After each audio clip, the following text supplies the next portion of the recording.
Hello guys, good morning. Ako nga pala si Mr. John Polimocon, alias GP Palatan. Ako yung creator at saka yung admin ng Filipino Seaman Dating Site. So, hindi na sana ako gagawa ng video, kaso lang, lately kasi maraming nag-message sa akin about sa away nila sa grupo. Actually, I was shocked na nakita ko yung mga pinagpo-post nila. So, sa akin lang naman is hindi talaga ako nangingialam kung ano yung away nyo. And then, kasi personal yan eh. So, yung grupo dapat labas na dyan. Kasi kayo lang naman yung nag-aaway. So, for me, as admin of the group, I will remain neutral. So, nasa inyo na yan kung kung saan naabot yung away nyo.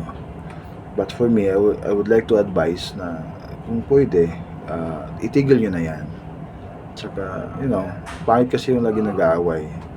At saka, alam mo na, mas maganda yung wala kang kaaway. So, yun lang. Kasi, itong grupo kasi, ginawa ko to, hindi para dyan, actually.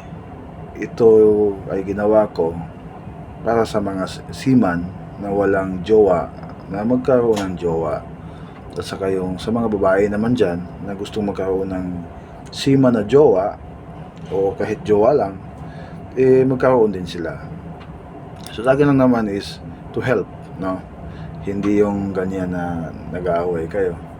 So sa akin lang is makikiusap lang ako na kung ano yung gusto nyo, ayusin nyo. Kung hindi maayos, iwasan nyo na lang. So, yun lang. So, as an admin of this group, kaya ako gumawa nito, just to explain to you na the group itself, hindi po nangingialam kung ano yung away nyo dyan. Sa akin lang naman is to manage, regulate kung ano yung gusto kong mangyayari sa grupo. Yun lang. So, kung ano yung mga nyo dyan, mga gusto nyo dyan, sa inyo na yan. So, maraming salamat po kasi duty ko na naman 24. Sige, thank you.